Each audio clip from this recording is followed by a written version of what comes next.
So, we're not going to mention Kagari feigning? You know that really big cliffhanger we left on? You know, the one that you made such a big deal about, you ended an entire episode on? The one that made me think she's going to be comatose for a while? No, she's just up and about, and we're not going to address that? Alright.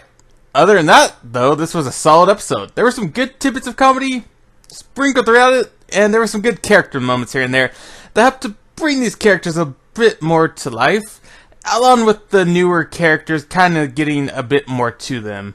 Their interactions being funny and all that. There was also some potentially good hints about what is to come, with the way some characters looked at each other and some flashbacks we get a little bit more to see of. But without much ado, let's start from the beginning. Suzuha recognizing Kagari because of the Upa is kinda weird, though I think that was just the confirmation for her. Not what made her recognize it, just the actual confirmation that this is Kagari for her. Mayuri's little moment at the beginning was a tad odd, but I think she just wanted to have some time to think after seeing Kagari just kind of collapse upon seeing her. I would too. It was a nice little moment of showing some introspection by Mayuri about what the hell was that. Kagari herself honestly isn't that interesting so far. Yeah, she's kind of hot, but her backstory is the only thing interesting about her so far. Her personality is non-existent so far. She's just kind of meek.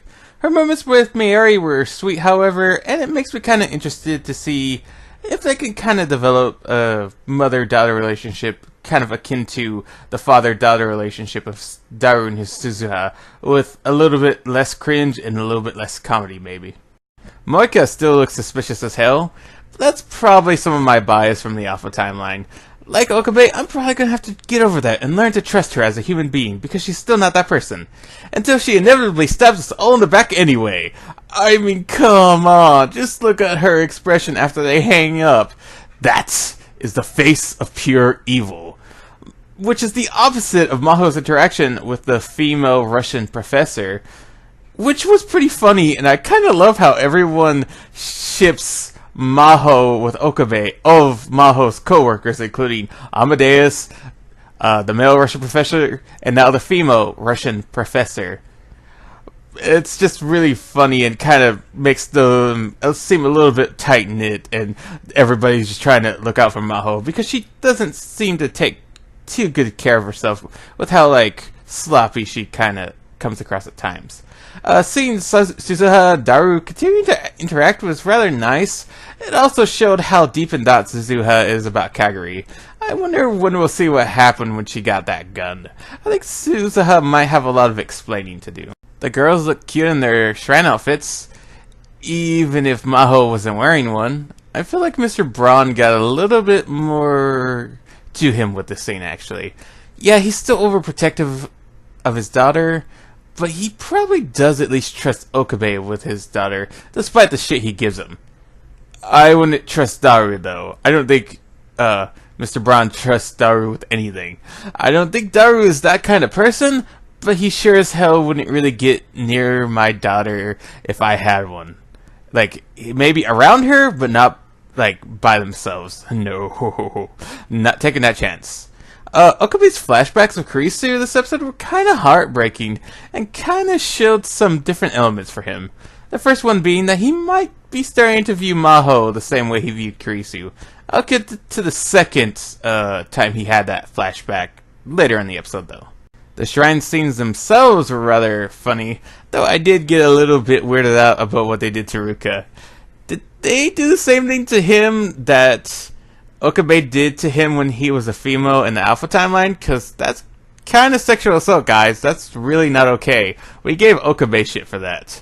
Suzuha and Daru continue to have a really entertaining father-daughter dynamic, as the former is really stepping into that role now that they've kind of gotten to know each other a bit more now.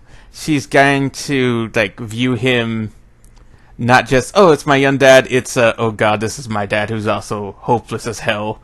So she's really stepping into that role. The latter, however, is nowhere near being equipped for being a father, especially one who's about the same age as him, even if he's getting better at it bit by bit.